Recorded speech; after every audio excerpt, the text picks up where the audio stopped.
In the forgotten hills of eastern Kentucky, where morning mist still clings to valleys that time seems to have abandoned, there exists a documented case that has puzzled historians for nearly 2 centuries. In 1834, the Reverend Ezekiel Morrison and his 9-year-old twin daughters, Rebecca and Rachel, arrived at the remote Baptist congregation of Pine Hollow, a community so isolated that maps of the era barely acknowledged its existence. What happened during their 3-day stay was meticulously recorded in the personal journal of Pastor William Phillips, a document discovered in 1987 when the old church was finally demolished. The journal entries describe events so precise, so unnaturally accurate, that modern psychologists have studied them extensively. Yet none can explain how 2 young children could possess knowledge that defied every rational explanation. The Morrison twins didn't just predict future events. They revealed secrets buried for decades, described people they'd never met, and spoke of tragedies that occurred years before their birth.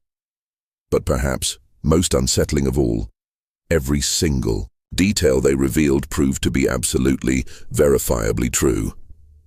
This channel isn't for everyone, only for those brave enough to confront mysteries that challenge our understanding of reality itself. Before we dive deeper into the Morrison case, make sure you're subscribed, because we're about to uncover details that most historians refuse to discuss. And tell us in the comments, what state are you listening from? Because what happened in Kentucky might have happened closer to your home than you think. The story begins not with the supernatural, but with something far more unsettling: the possibility that some human minds can access information in ways science still cannot comprehend.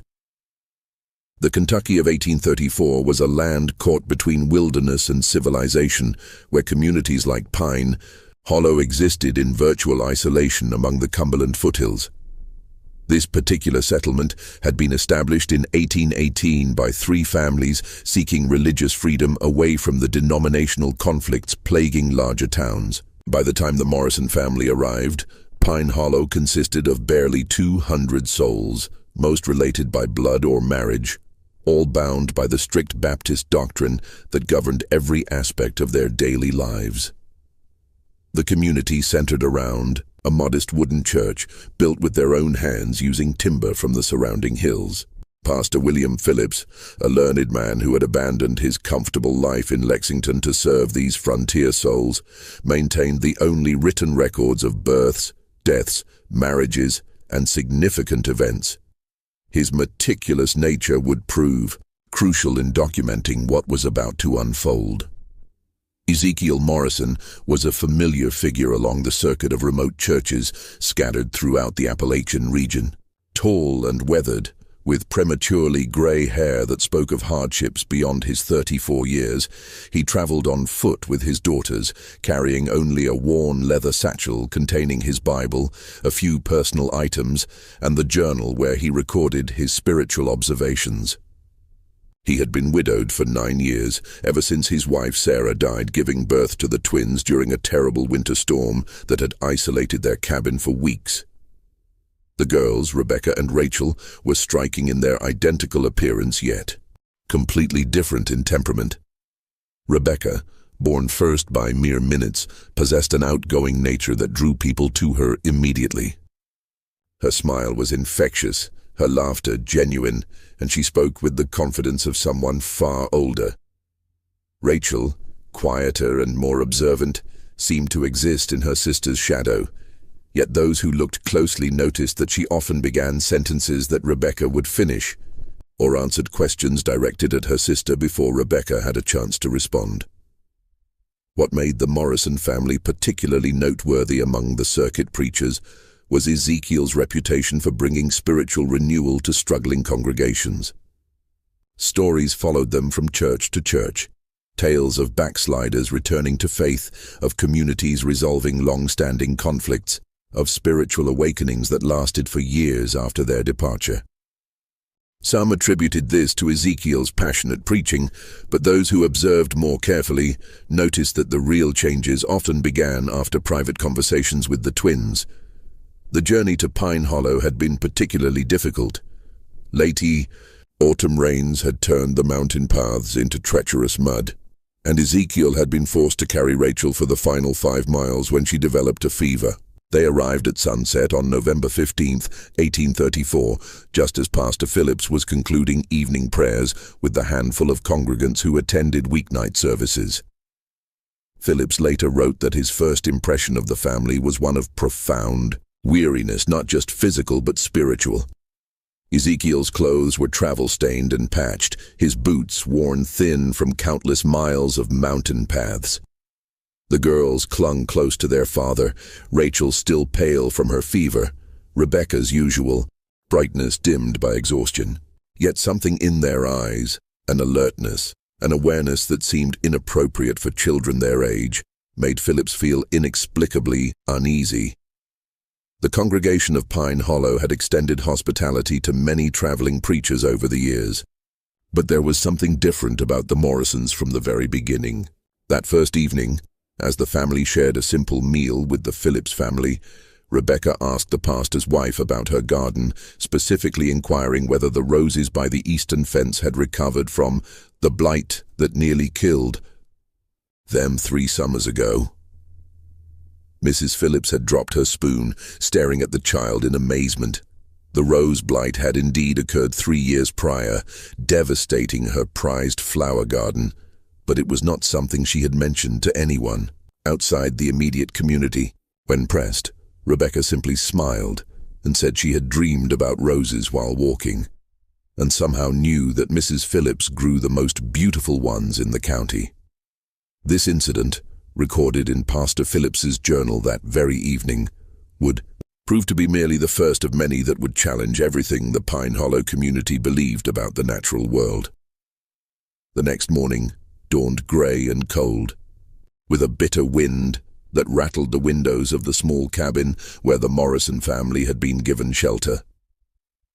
Pastor Phillips rose early, as was his custom, to prepare for the day's sermon. He found Ezekiel already awake, sitting by the dying embers of the fire, his Bible open, but his eyes staring into the distance with an expression of deep concern. "The girls had disturbing dreams last night," Ezekiel explained when Phillips inquired about his troubled demeanor. "They often dream of the places we're going to visit, but these dreams were different, darker." Before Phillips could respond, Rebecca appeared in the doorway, her hair disheveled from sleep, but her eyes alert and focused. "Pastor Phillips," she said in her clear, childish voice, "in your church, beneath the 3rd floorboard from the altar, there's something hidden that shouldn't be there. Rachel dreamed about it, and I dreamed about why it's hidden." The pastor felt a chill that had nothing to do with the morning air. He had indeed hidden something beneath those exact floorboards, a bottle of whiskey that represented his ongoing struggle with temptation. Not a soul knew about it. He had placed it there during a moment of weakness 3 months prior, telling himself it was better to keep it close where he could resist it daily, rather than to remove the temptation entirely. It was a secret that shamed him deeply, one he had confessed only to God in his private prayers. "What exactly did you dream, child?" Phillips asked, his voice barely steady. Rachel emerged from the shadows behind her sister, moving with that peculiar, silent grace that seemed to characterize her every action. "The bottle is brown," she said softly, "and it's wrapped in a piece of cloth that used to be a baby's blanket. A blue blanket." Phillips sank into his chair as if his legs could no longer support him. The cloth was indeed a remnant of a baby blanket. The blanket that would have belonged to the son he and his wife had lost in infancy 5 years earlier. He had wrapped the bottle in it as a reminder of his failures, both as a father who couldn't save his child and as a pastor who couldn't conquer his own weaknesses. Ezekiel watched his host's reaction with an expression that mixed sympathy with a weary familiarity. "It started when they were very young," he explained quietly. At first, I thought it was merely childish intuition, the way young ones sometimes sense things adults miss. But as they grew older, their insights became more specific, more impossible to explain through natural means. That Sunday service would be remembered by every member of the Pine Hollow congregation for the rest of their lives. Ezekiel's sermon was powerful, but not unusual for a circuit preacher. A passionate call for spiritual renewal and confession of sins. It was what happened afterward that defied all rational explanation. As the congregation began to file out, Rebecca approached. Samuel Turner, a prosperous farmer known for his generosity to the church and his standing in the community. She looked up at him with her innocent blue eyes and said, "Mr. Turner, the money you've been taking from the church collection isn't really stealing if you put it back, is it? Papa says God forgives those who repent." The color drained from Turner's face. For 6 months, he had been skimming small amounts from the collection plate to cover debts from a failed investment in a Louisville business venture. He had told himself he would replace every penny once his financial situation improved, but the missing money had been eating at his conscience like a cancer. Before Turner could respond, Rachel moved to stand beside her sister and addressed Martha Whitfield, the elderly widow who served as the church's unofficial moral authority. "Mrs. Whitfield, your husband didn't die in the farming accident, did he? He's still alive somewhere, and that's why you hide the letters." The elderly woman swayed as if she might faint. Her husband had indeed abandoned her and their children 15 years earlier, taking their savings and disappearing one night without explanation. She had fabricated the story of his accidental death to preserve her dignity and her children's future in the community. The letters, Rachel mentioned, were the occasional correspondence she received from him, pleading for forgiveness and describing his new life in Missouri. She had never spoken of them to anyone. One by one, the twins moved through the congregation, speaking quietly to various members. To Dr. Hayes, they mentioned patients who had died under his care due to his lack of proper medical training. To the Miller family, they spoke knowingly of the son they kept hidden in their attic, a young man whose simple mind made them ashamed before their neighbors. To young Thomas Brett, they described in detail his secret meetings with Elizabeth Carter, the married woman whose husband traveled frequently on business. Each revelation was delivered with childlike innocence, without judgment or malice, as if the girls were simply sharing observations about the weather. Yet the accuracy of their statements was so precise, so impossible, that the congregation stood frozen in a mixture of terror and awe. Pastor Phillips watched in horrified fascination as his orderly community was turned inside out by 2 9-year-old children who spoke of secrets that should have been known only to God. But it was Rebecca's final statement that would haunt him for the rest of his days. She walked to the front of the church, stood before the altar, and placed her small hand on the wooden cross that had been carved by the church's founding members. "This is sacred ground," she said, her voice carrying clearly through the silent sanctuary. "But it's been stained by what happened here before. The Whitman family didn't die in a house fire, did they, Pastor Phillips? They died right here in this very room, and some of you know exactly why." The silence that followed was deafening. Even the wind outside seemed to have stilled, as if nature itself was waiting for someone to respond to this impossible accusation. The revelation about the Whitman family struck the congregation like a physical blow. Pastor Phillips, his face pale as morning frost, gripped the pulpit so tightly his knuckles went white. The Whitman tragedy was Pine Hollow's deepest secret, a wound that had never properly healed despite 16 years of collective silence. 1818, when Pine Hollow was still a struggling settlement of barely 50 souls, the Whitman family had been among its most prominent members. Jacob Whitman served as both blacksmith and unofficial leader, while his wife Mary was known for her skill with herbal remedies and her gentle way with difficult births. Their twin daughters, Hope and Faith had been the community's darlings, bright, beautiful 9-year-old girls who sang in the church choir and helped their mother tend to the sick. The official story, the one recorded in Pastor Phillips's predecessor's carefully maintained records, stated that the Whitman family had perished in a tragic house fire during a winter storm. Their bodies had been found in their home's remains, and they were buried in the church cemetery with appropriate ceremony. The community mourned, rebuilt, and moved forward, as frontier communities were forced to do when tragedy struck.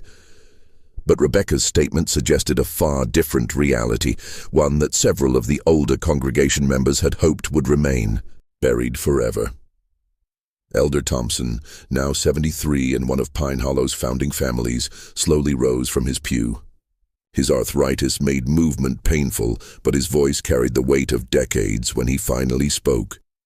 "Child," he said, his words measured and careful, "you speak of things that happened before you were born, in places you've never been. How could you possibly know about what you claim to know?" Rebecca turned to face him, her blue eyes holding an unsettling maturity. "Faith Whitman had a birthmark on her left shoulder," she said quietly. "Hope had one on her right ankle. Faith always carried a wooden doll that their father carved, and Hope wore a silver locket with their mother's hair inside. When they died, Faith was wearing her blue Sunday dress, and Hope was in her nightgown because she had been ill with fever." These details, impossible for a stranger to know, sent a murmur of recognition through the older members of the congregation. Elder Thompson's wife clutched his arm, her eyes wide with recognition and fear. "The night they died," Rachel continued, her voice soft but clear, "it wasn't a house fire that killed them. They came to the church seeking sanctuary because someone was hunting them. They hid behind the altar, but they were found anyway." The church had grown so quiet that the sound of breathing seemed unnaturally loud.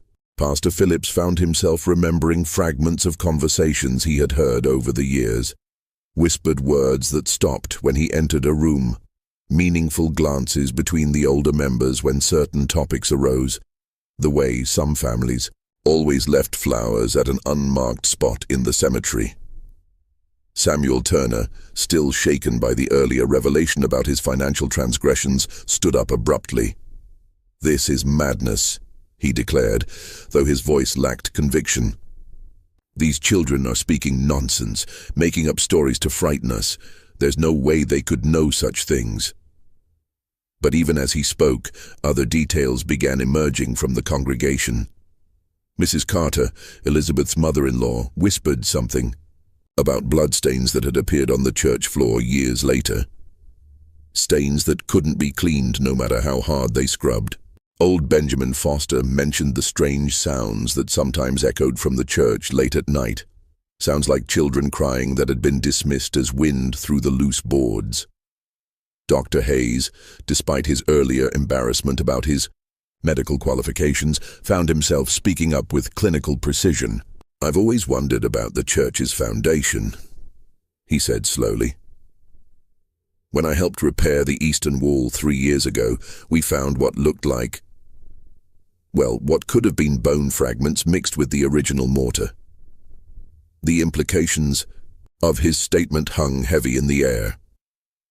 If the Whitman family had indeed died in the church, if their bodies had been secretly interred within its very foundations, then every service, every prayer, every moment of worship had taken place over their unmarked graves. Ezekiel Morrison had been standing silently throughout these revelations, his weathered face showing deep concern but no surprise. He had witnessed similar scenes in other communities, watched as his daughter's impossible knowledge unraveled, carefully maintained lies and brought long-buried truths into the light. "Mr. Morrison," Pastor Phillips said, his voice strained, "how do your daughters know these things? What manner of gift allows them such insight?" Ezekiel was quiet for a long moment, studying the faces of the congregation before responding. "I've asked myself that question every day for years," he finally said. Their mother, Sarah, claimed to have the second sight, the ability to sense things beyond normal perception. But what the girls experience goes far beyond anything Sarah ever demonstrated. They dream of places they've never seen, speak of people they've never met, know details about events that occurred before their birth. He paused, looking at his daughters with a mixture of love and profound sadness. At first, I believed it was a blessing, a divine gift that would help me minister to troubled souls. But over the years, I've begun to wonder if it's something else entirely. The knowledge they possess, it comes with a cost. They carry the weight of everyone's secrets, everyone's pain. They know things children should never have to know. As if summoned by their father's words, the twins moved to stand together at the front of the church. For the first time since their arrival, they looked truly like the children they were, small, vulnerable, and overwhelmed by the adult world swirling around them.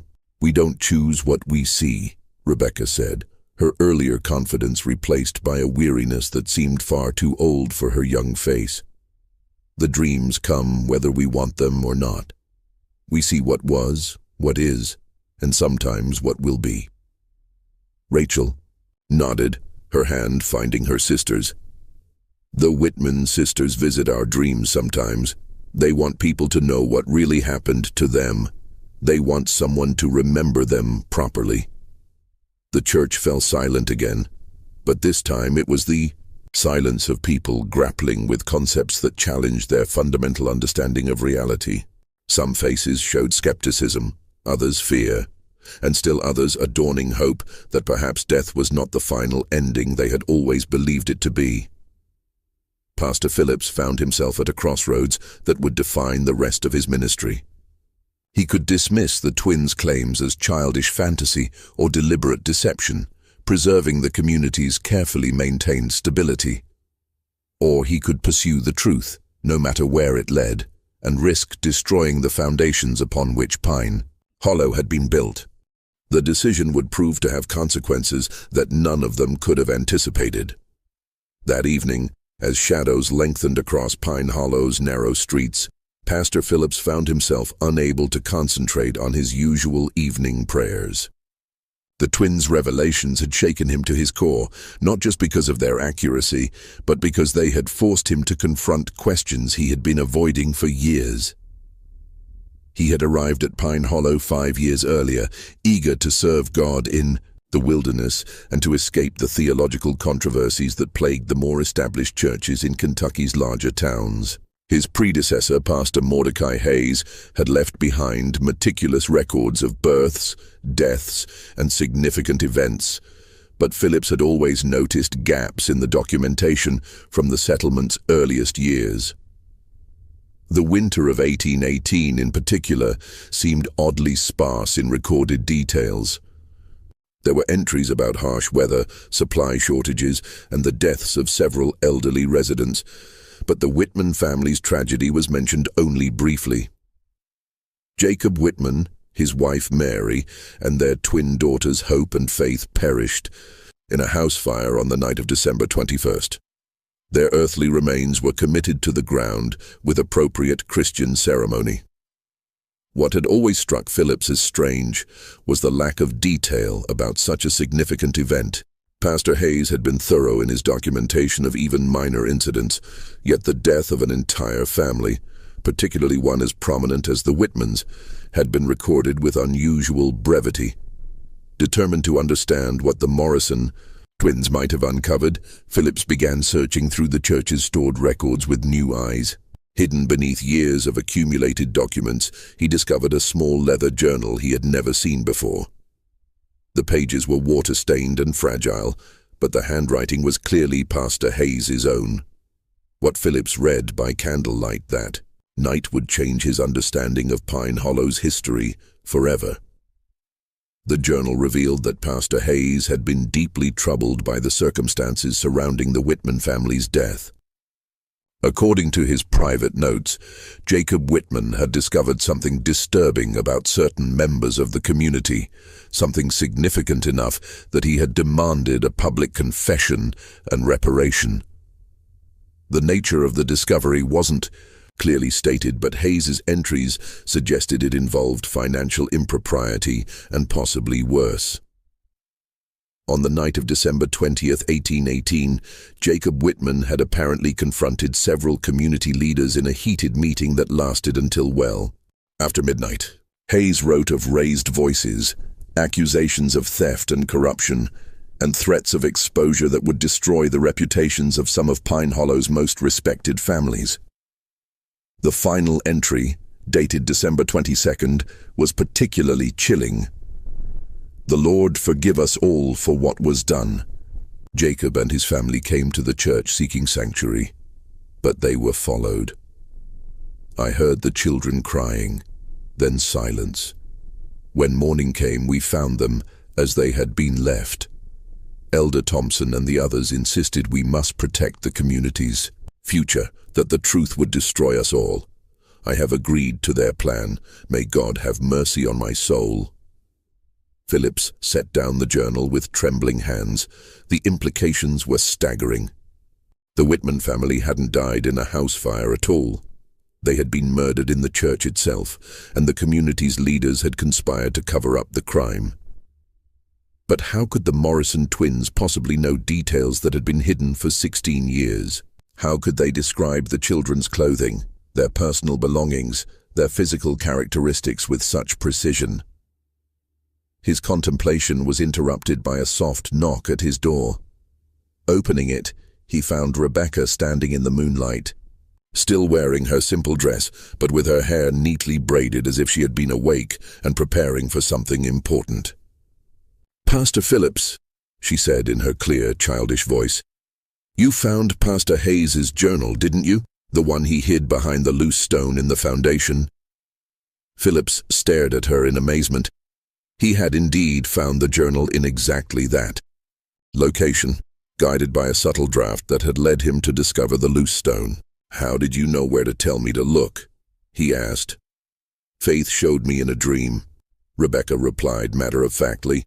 "She said Pastor Hayes was a good man who was forced to do bad things. She wanted someone to know the truth."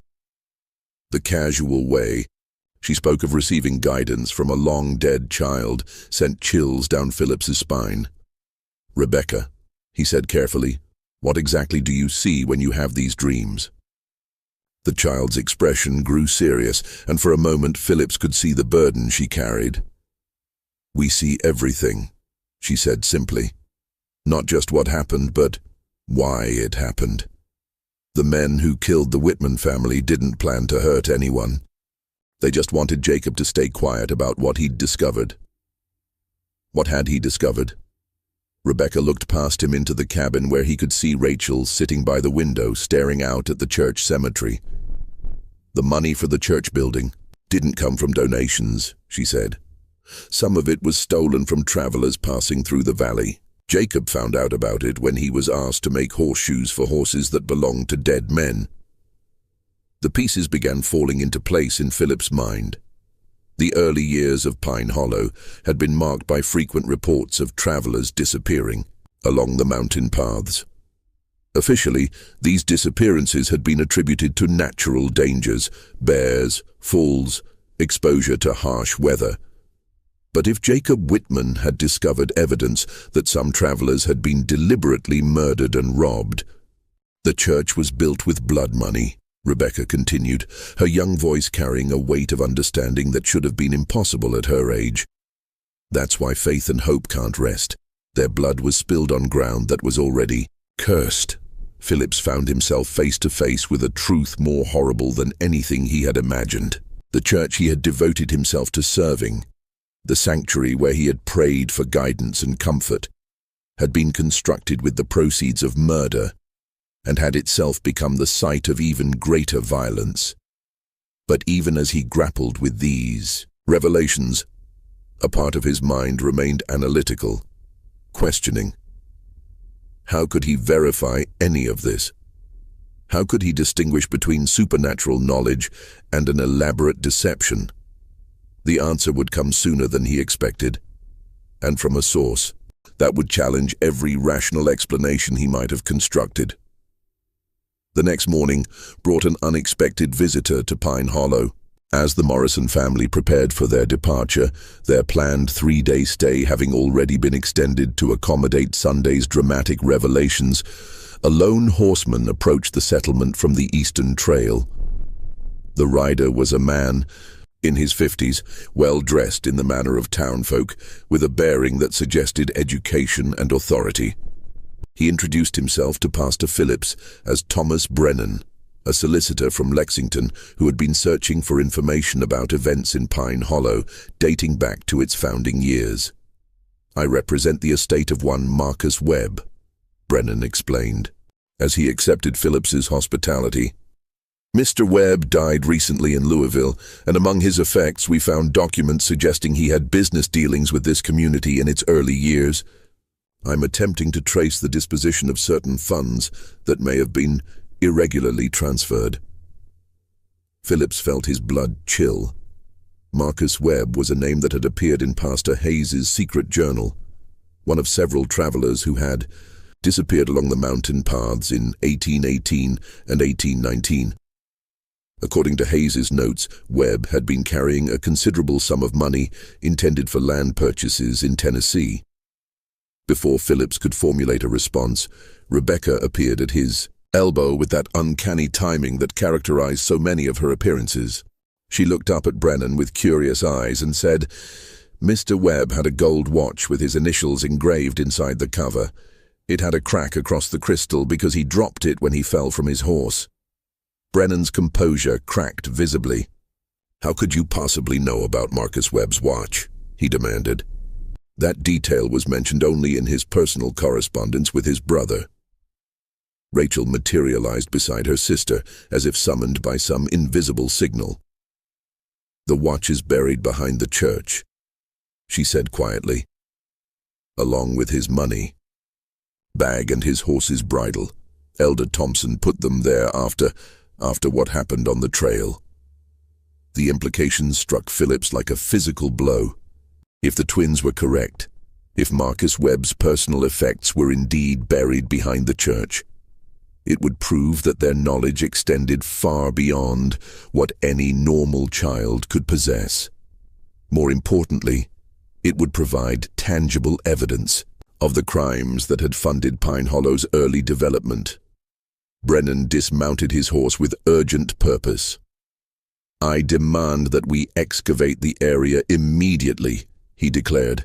"If what these children claim is true, we're looking at evidence of robbery and murder." Elder Thompson, who had been observing the exchange from a distance, approached with obvious reluctance. At 73, he was the only surviving member of the original leadership council that had made the decisions in those early years. His weathered face showed a mixture of resignation and defiance. "You speak of things you don't understand, stranger," Thompson said, his voice carrying the authority of age and position. "This community was built by God-fearing people who did what they had to do to survive in the wilderness. Survival doesn't justify murder," Brennan replied sharply. "If these allegations are true, this entire settlement was founded on criminal acts." Rebecca looked up at Elder Thompson with those unsettling blue eyes that seemed to see far too much. "Mr. Thompson," she said gently, "the nightmares stopped coming after the first year, didn't they? You told yourself that meant God had forgiven you." Thompson's facade crumbled visibly. "Child," he whispered, "you couldn't know about, no one knows about the dreams where Marcus Webb begged you to let him go." Rachel continued, her soft voice carrying clearly in the morning air. "About how you see his face every night before you fall asleep?" The old man sank onto a nearby tree stump as if his legs could no longer support him. "It wasn't supposed to happen," he said, his voice breaking. "We only meant to take the money. We were starving, our children were sick, and winter was coming. But Webb fought back, and then—" His confession hung in the air like smoke from a funeral pyre. Pastor Phillips realized he was witnessing the unraveling of everything he had believed about his community, his church, and his faith. Ezekiel Morrison, who had been standing silently through these revelations, finally spoke. "The truth has a way of surfacing," he said quietly. "My daughters don't choose what they reveal. They're simply conduits for information that demands to be heard." Brennan wasted no time in organizing an excavation party. Within hours, several men from the community were digging behind the church, guided by the twins' precise directions. Pastor Phillips watched with growing dread, knowing that each shovelful of earth brought them closer to evidence that would destroy Pine Hollow's carefully constructed mythology. They didn't have to dig deep. 3 feet below the surface, their shovels struck something metallic. Carefully brushing away the soil, they uncovered a tarnished gold pocket watch, its crystal indeed cracked as Rebecca had described. The initials MW were clearly visible inside the cover. Beside the watch lay a leather money bag, its contents long since deteriorated but its presence undeniable. The horse's bridle, though rotted by years of burial, was still recognizable for what it had been. Brennan examined each item with the methodical precision of a man accustomed to building legal cases. "This watch matches the description in Marcus Webb's correspondence exactly," he announced. "The crack across the crystal, the engraving, even the unusual chain link, everything is precisely as his brother described it." But it was Elder Thompson's reaction that provided the most damning confirmation. The old man stared at the recovered items with the expression of someone seeing ghosts, his lips moving in what might have been prayer or confession. "There were others," he said finally, his voice barely audible. "Webb wasn't the first, and he wasn't the last. The trail through these mountains was perfect for what we needed to do. Travelers came through regularly, usually alone, often carrying money for land deals or business ventures. The scope of the crimes was becoming clear. Pine Hollow hadn't been built through hard work and divine providence. It had been financed through a systematic campaign of robbery and murder that had lasted for years. But even as the evidence mounted, Phillips found himself grappling with questions that transcended the immediate crimes. How could the Morrison twins know details that no living person should possess? How could they describe victims they had never met? Crimes that had occurred before their birth, locations of evidence that had been hidden for decades. The answers would prove more disturbing than any rational explanation he might have constructed, and they would force him to confront the possibility that death was not the ending he had always believed it to be.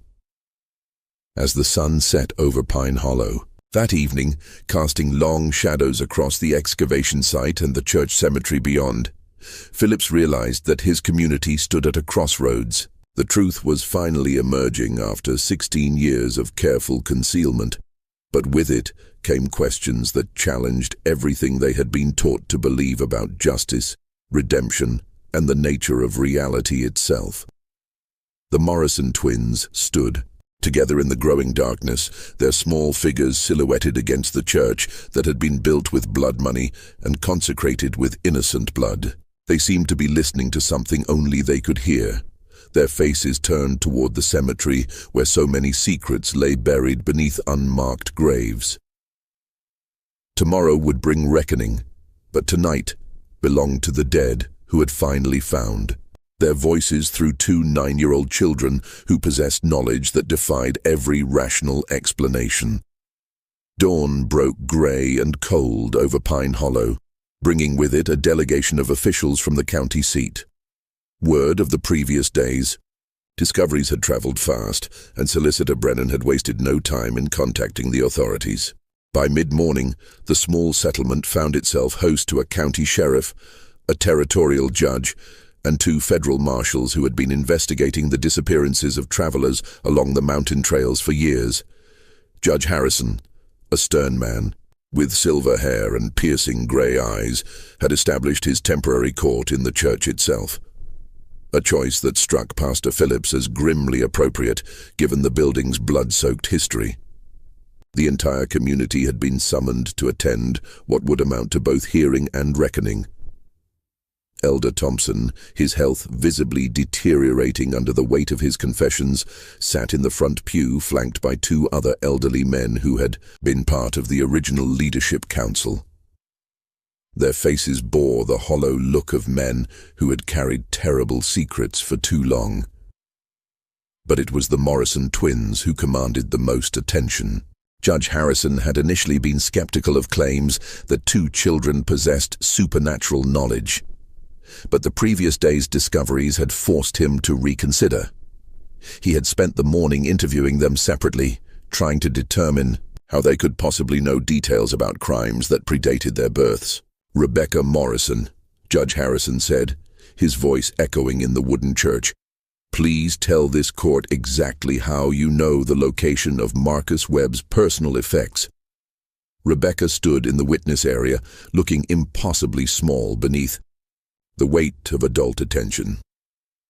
"Faith Whitman told me in a dream," she said simply. "She said the men who killed her family were the same ones who killed the travelers. She wanted everyone to know the truth." "And you, Rachel Morrison," the judge continued, "how do you know details about events that occurred years before your birth?" Rachel's voice was barely audible as she responded.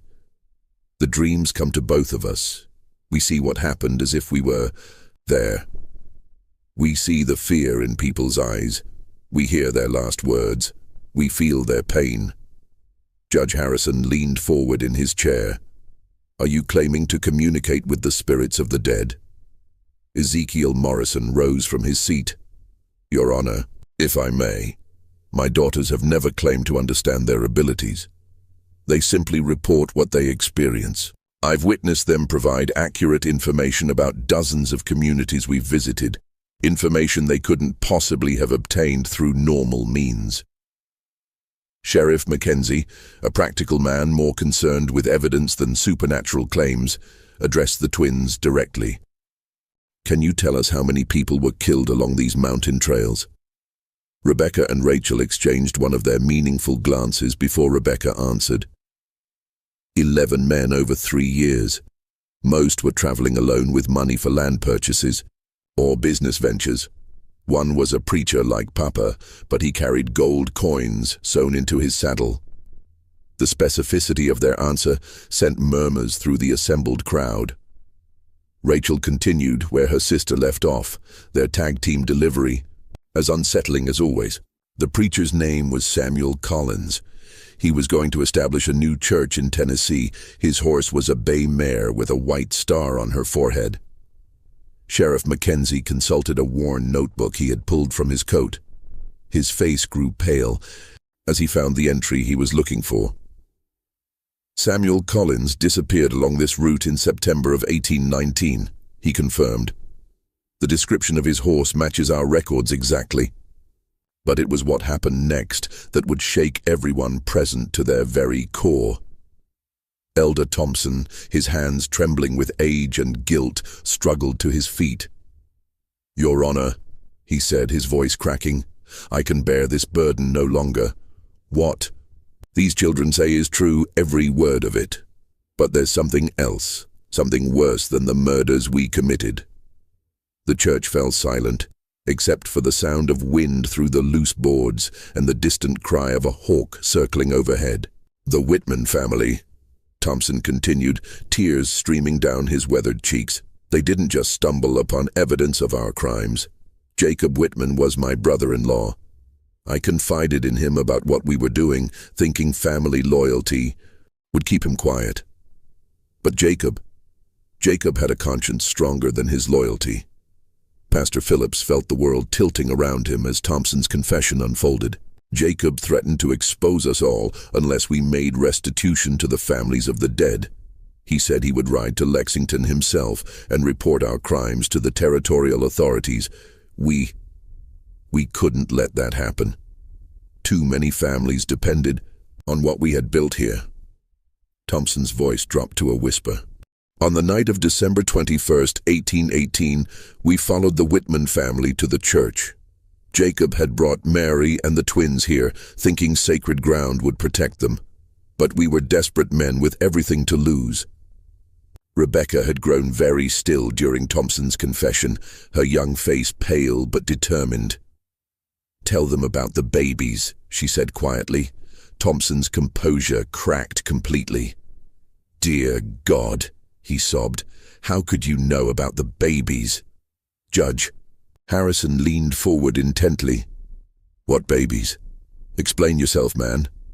"Mary Whitman was with child when we killed her," Thompson said, the words seeming to tear from his throat. 8 months along with twins. The doctor said they might have lived if we had gotten help instead of—" He couldn't finish the sentence. Rachel stepped forward, her soft voice carrying clearly through the stunned silence. "That's why we can see everything so clearly. Faith and Hope Whitman weren't the only children who died that night. They're unborn. Sisters died with them. 4 souls crying out for justice." The theological implications of Rachel's statement sent shockwaves through the assembled crowd.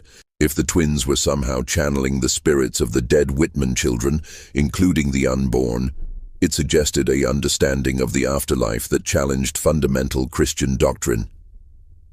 Dr. Hayes, the community's unofficial physician, found his voice. "I assisted with the burial," he said slowly.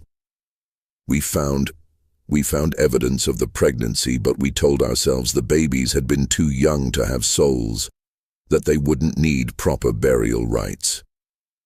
Every soul matters to God, Ezekiel, Morrison said firmly. Every life, no matter how brief, has eternal significance. But Judge Harrison was more concerned with earthly justice than theological debate. "Mr. Thompson, are you confessing to the murder of Jacob Whitman, his wife Mary, their twin daughters, and 2 unborn children?" "I am," Thompson replied, his voice hollow with despair. "And to the murders of 11 travelers who trusted us with their lives. We are all guilty, myself, Samuel Bradford, and Marcus Perry. We planned it together, we carried it out together, and we've hidden it together for 16 years. The 2 other elderly men named in Thompson's confession sat in stunned silence, their faces masks of resignation and terror. The weight of 16 years of collective guilt had finally become too heavy to bear. Sheriff Mackenzie stood and began placing the 3 men under arrest, but Judge Harrison raised a hand to stop him. "Before we proceed with formal charges," the judge said, "I need to understand how these children could possibly know details that were never recorded, never spoken of, never shared outside the circle of perpetrators." Rebecca looked up at the judge with those unnaturally knowing blue eyes. "Your Honor," she said in her clear, childish voice, "some truths are too big to stay buried forever. The Whitman sisters and their unborn babies have been waiting 16 years for someone to hear their story." "But how do you hear them?" Judge Harrison pressed. "What mechanism allows this communication?" Rachel joined her sister at the front of the church. "We don't understand it any more than you do," she said honestly. "Ever since we were very small, we've had dreams about places we've never been and people we've never met. Papa says our mama had the gift of second sight, but what we experience is different." "Different how?" Rebecca and Rachel exchanged one of their meaningful glances before Rebecca answered. "Mama could sense things about living people, their emotions, their intentions, their hidden thoughts. But we see beyond that. We see the echoes that tragedy leaves behind, especially when innocent blood is spilled." Ezekiel Morrison had been listening to his daughters with growing concern. "Your Honor," he said, "I've spent years trying to understand my daughter's abilities. I've consulted with ministers, doctors, and scholars throughout Kentucky and Tennessee. None can explain it, but all have witnessed its accuracy." Judge Harrison was quiet for a long moment, studying the twins with a mixture of fascination and unease. "Miss Rebecca, Miss Rachel," he said finally, "if you truly possess this gift, then perhaps you can tell us where the bodies of the other victims were disposed of." The question hung in the air like incense smoke, heavy with implication. If the twins could locate the remains of Marcus Webb and the other murdered travelers, it would provide the final proof needed to close cases that had baffled authorities for years. Rebecca closed her eyes as if listening to something only she could hear. "Some are in the old mine shaft east of town," she said after a moment. "Others were thrown into Devil's Creek, where the current runs deepest. But 3 were buried beneath the church floor, their bones mixed with the foundation stones." The revelation that 3 murder victims had been interred beneath the church itself sent a collective shudder through the congregation. Pastor Phillips realized with horror that he had been conducting services, celebrating communion, and offering prayers for salvation while standing directly over the unmarked graves of innocent men. Sheriff Mackenzie looked to Judge Harrison for direction. "Your Honor, if we're to verify these claims, we'll need to excavate the church floor itself." "And we will," Judge Harrison replied grimly. "But first, I want to understand the full scope of these crimes." He turned back to Elder Thompson. "Where is the money stolen from these victims? What was done with their possessions?" Thompson gestured weakly toward the church building around them. "Everything went into building our community. The church, the school, the mills, all of it was built with blood money. We told ourselves we were creating something good from something evil, that God would forgive us if we used the money for righteous purposes." "And the victims' families?" Judge Harrison asked. "Did any of you consider the wives, children, parents who never learned what happened to their loved ones?" It was Rachel who answered, her young voice carrying a weight of sadness that seemed inappropriate for her age. "Marcus Webb had a wife named Elizabeth and 2 young sons. Samuel Collins was engaged to be married to a woman named Catherine who waited for him until she died of consumption 3 years later. Most of the others had families who spent years wondering, hoping, grieving without closure." The specificity of her knowledge about the victims' personal lives was perhaps the most unsettling aspect of the entire ordeal. These weren't just names and dates. The twins spoke of the murdered men as if they had known them personally, as if they carried the weight of their unfulfilled dreams and abandoned responsibilities. Judge Harrison stood and addressed the assembled crowd. "This court will recess while we conduct a thorough investigation of the claims made here today. Sheriff Mackenzie will coordinate the excavation of the church floor and the search of the locations identified by the Morrison children. Elder Thompson, Samuel Bradford, and Marcus Perry will remain in custody pending formal charges." As the 3 elderly men were led away in shackles, the congregation began to disperse in stunned silence. 16 years of carefully maintained lies had crumbled in a single morning, leaving a community to grapple with the knowledge that their entire foundation was built on murder and deceit. But for Pastor Phillips, the most disturbing questions remained unanswered. How could 2 9-year-old children possess knowledge that defied every natural law? What did their abilities suggest about the nature of death, the persistence of consciousness, and the possibility of communication between the living and the dead? The Morrison twins stood together in the emptying church, their small figures dwarfed by the magnitude of what they had revealed. They seemed tired, drained by the emotional weight of channeling so much pain and injustice. "Papa," Rebecca said, quietly, "can we leave now? The voices are getting louder, and it's hard to keep them all straight." Ezekiel Morrison gathered his daughters close, his weathered face showing deep concern for the burden they carried. "Soon," he promised. "But first, we need to help these people understand what you've shown them." As the sun reached its zenith over Pine Hollow, casting sharp shadows across the church cemetery and the excavation site behind the building, the community prepared for revelations that would challenge everything they thought they knew about. Justice, redemption, and the eternal consequences of earthly actions. The truth was finally emerging from 16 years of darkness. but with it came questions that would haunt everyone present for the rest of their lives. The excavation of Pine Hollow's church floor took 3 days. Working methodically under Judge Harrison's supervision, Sheriff Mackenzie's team removed the wooden planks and began carefully digging through the packed earth beneath. What they found confirmed the Morrison twins' claims with chilling accuracy. 3. Complete skeletons lay buried beneath the sanctuary. Their bones, indeed, mixed with the foundation stones as Rebecca had described. Personal effects found with the remains matched descriptions from missing person reports dating back to 1818 and 1819.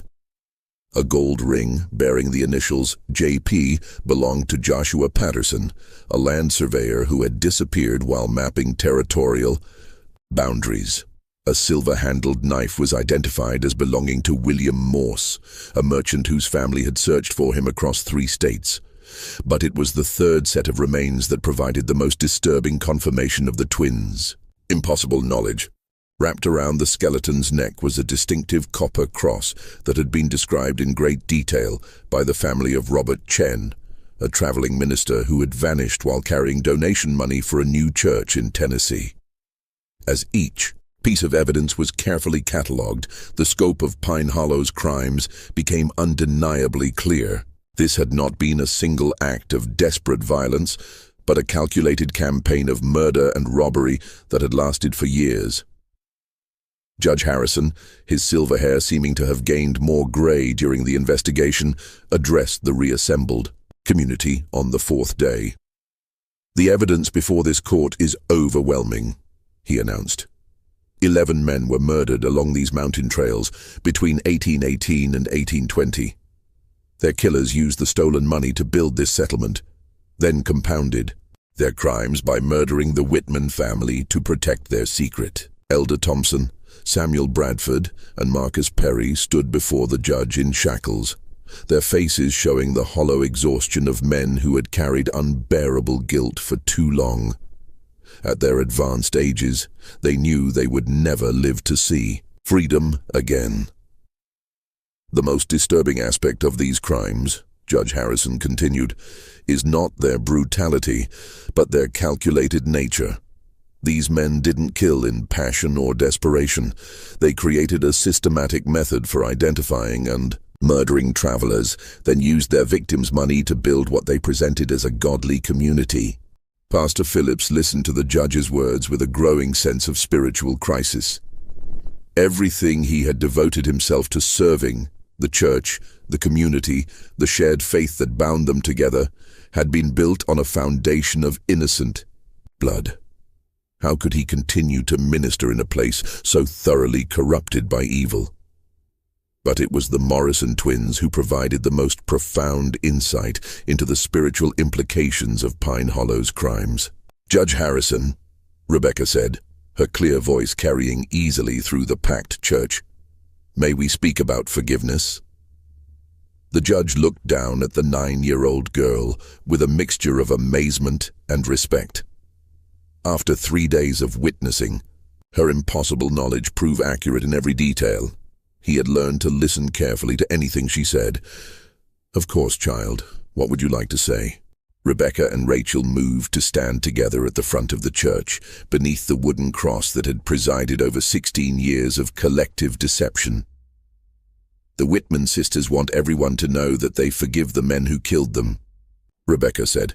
"They understand that fear makes people do terrible things." Rachel continued the thought as she so often did. "But forgiveness doesn't erase consequences.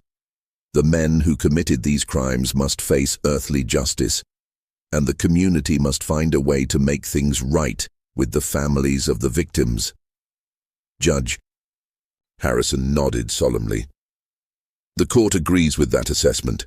Elder Thompson, Samuel Bradford, and Marcus Perry will face trial for multiple counts of murder and robbery. But what of the community itself? What of the church and buildings constructed with stolen money?" It was Ezekiel Morrison who answered, his weathered face reflecting deep thought. "Your Honor, in Scripture we find that the sins of the fathers need not be visited upon the children if the children choose righteousness over convenience. This community can be redeemed, but only through confession, restitution, and genuine repentance. Pastor Phillips found his voice for the first time since the investigation began. The church building itself must be consecrated anew, he said, firmly. We'll remove and properly bury the remains found beneath the floor. We'll identify and compensate the victims' families to the extent possible, and we'll establish a memorial to ensure these crimes are never forgotten. Solicitor Brennan, who had been documenting everything for his legal records, looked up from his notes. The Marcus Webb estate alone is entitled to significant restitution. His brother has authorized me to pursue full recovery of the stolen funds, plus damages for 16 years of family anguish. Elder Thompson, despite his shackles and failing health, managed to speak. The money is gone, he said quietly. Spent over the years on community improvements, individual family needs, church maintenance, we have nothing left to give. Then, the community itself bears responsibility, Judge Harrison declared. The buildings constructed with stolen money will be sold, the proceeds distributed to victims' families as partial restitution. Pine Hollow will effectively cease to exist as a settlement. The implications of the judge's decision struck the assembled crowd like a physical blow. Families who had spent 16 years building lives in Pine Hollow would lose their homes, their church, their entire community structure. Children would be uprooted, elderly residents displaced, a generation of stability destroyed by the crimes of their leaders. But it was Rebecca Morrison who provided the most chilling final revelation. "Judge Harrison," she said, her young voice carrying an authority that seemed impossible at her age, "there's something else you need to know about Pine Hollow. The crimes didn't stop in 1820. The church fell silent except for the sound of wind through the loose boards and the distant thunder of an approaching storm." "What do you mean, child?" Judge Harrison asked, though his tone suggested he wasn't sure he wanted to know the answer. Rachel stepped forward to stand beside her sister. "The mine shaft where some of the bodies were thrown. It's not just a place where old crimes were hidden. People are still disappearing along these mountain trails." Sheriff Mackenzie straightened in his chair. "Are you saying these murders have continued?" "Not the same people," Rebecca clarified. "Most of the original killers are too old now, but others learned from their example. The techniques, the locations, the methods of disposing of evidence. Knowledge like that doesn't die with its creators." The implications of her statement sent shockwaves through the assembled crowd. If the twins were correct, Pine Hollow's crimes had spawned a tradition of violence that had persisted for decades, claiming additional victims whose disappearances had been attributed to natural dangers. Judge Harrison rose from his chair, his face grim with determination. "Sheriff Mackenzie, we'll need to expand our investigation immediately. If there are more recent crimes connected to this location, we must uncover them all." As the legal proceedings continued around them, the Morrison twins stood quietly together. Their impossible burden finally lifted after 3 days of revelation and testimony. They had served as voices for the dead, conduits for justice denied, instruments of truth that could no longer be suppressed. Ezekiel Morrison gathered his daughters close, his weathered face showing deep relief mixed with concern for what lay ahead. "Are you ready to leave this place?" he asked gently. Rebecca looked around the church one final time, her blue eyes taking in the wooden walls, the simple cross, the faces of people whose lives had been forever changed by her testimony. "The voices are quieter now," she said softly. "Faith and hope can rest." Rachel nodded, her hand finding her sister's. "But there will be other places, other voices. Papa, why do we have to carry all this sadness?" Ezekiel knelt down to his daughter's level, his eyes bright with unshed tears. "I don't know, little ones. But I believe God gives special burdens only to those strong enough to bear them. Perhaps your gift, whatever it is, serves a purpose larger than any of us can understand.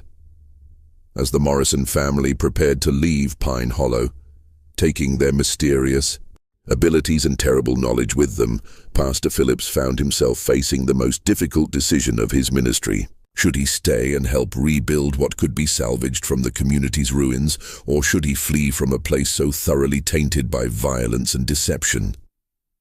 The answer came as he watched the twins walking hand in hand toward their father's side. If two 9-year-old children could bear the weight of such devastating truth with grace and forgiveness, perhaps there was hope for redemption even in the darkest places. 3 weeks later, Pine Hollow was a ghost town. The church building had been dismantled board by board, its materials sold to help compensate victims' families. The community's residents had scattered to other settlements across Kentucky and Tennessee, carrying with them the knowledge that their entire foundation had been built on innocent blood. But in churches across the region, a new story began to spread. The story of two young girls who possessed knowledge that defied rational explanation, who served as voices for the dead and instruments of long-delayed justice. Some dismissed the tale as frontier superstition, others embraced it as evidence of divine intervention in human affairs. The Morrison family continued their circuit through the remote churches of Appalachia, and reports continued to follow them. Communities experiencing spiritual renewal, long-buried secrets coming to light, mysteries solved through impossible knowledge possessed by twin girls who spoke with the authority of prophets despite their tender age. Judge Harrison's final report on the Pine Hollow investigation filled 47 pages and documented crimes spanning more than 2 decades. His concluding paragraph would be quoted in legal texts for generations. This case challenges our fundamental assumptions about the nature of justice, truth, and the persistence of moral accountability beyond the grave. While science cannot explain the source of the Morrison children's knowledge, the accuracy of their testimony cannot be disputed. Perhaps some truths are indeed too important to remain buried forever.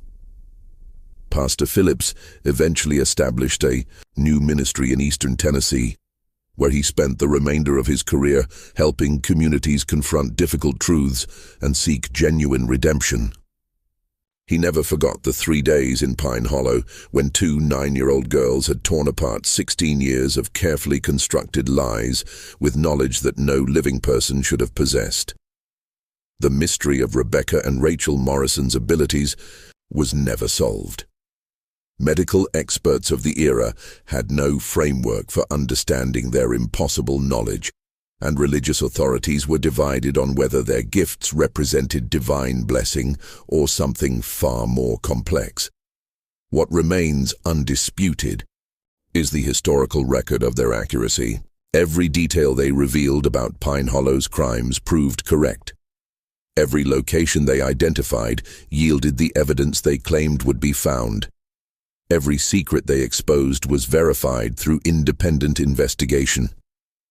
But perhaps the most unsettling aspect of their story is not what they revealed about the past, but what they suggested about the nature of justice itself. If the dead truly cannot rest while their murders remain hidden, if innocence possesses some power to transcend death and demand accountability, then perhaps our understanding of moral consequence extends far beyond the boundaries of earthly life. The Morrison twins vanished from historical records sometime in the 1840s, their fate as mysterious as their abilities. Some say they continued their father's ministry until their own deaths, serving as instruments of truth in communities across the American frontier. Others believe they eventually learned to suppress their terrible gift and lived quiet, normal lives far from the circuit churches where their reputation had been established. But in the remote corners of Appalachia, in settlements where old secrets still fester and ancient crimes remain unpunished, travelers sometimes report encountering twin sisters who possess knowledge no living person should have. They speak of the dead with casual familiarity, reveal truths that have been buried for generations, and remind the guilty that some forms of justice transcend the limitations of mortal law. Whether these encounters represent the same Morrison twins, their spiritual legacy, or something else entirely, remains a mystery that science cannot solve and faith cannot fully explain. What we know with certainty is that truth, like energy, can neither be created nor destroyed, only transformed from one state to another. And sometimes, just sometimes, it finds voices willing to speak for those who can no longer speak for themselves. The files on the Pine Hollow investigation remain in the Kentucky State Archives, available to researchers who wish to verify the extraordinary claims made in this account. Judge Harrison's meticulous documentation, Sheriff Mackenzie's evidence reports, and Pastor Phillips's personal journals all corroborate the essential facts of this case. But the deeper mystery, the question of how two 9-year-old children could possess impossible knowledge and serve as voices for the dead, remains as unsolved today as it was in 1834.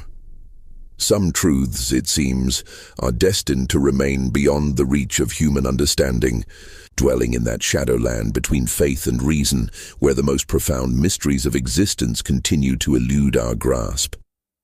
Do you believe the Morrison twins truly communicated with the spirits of murder victims? Do you think their knowledge could be explained through natural means we simply don't understand? The evidence supports their accuracy, but the source of their abilities remains one of history's most compelling unsolved mysteries. What's your theory about the Morrison twins? Share your thoughts in the comments below. Are you brave enough to consider the possibility that death is not the end of consciousness? Or do you believe there's a rational explanation for their impossible knowledge? Don't forget to subscribe for more mysteries that challenge everything we think we know about reality, and hit that notification bell so you never miss stories like this one. Until next time, remember that some secrets refuse to stay buried forever, and sometimes the most innocent voices carry the most devastating truths.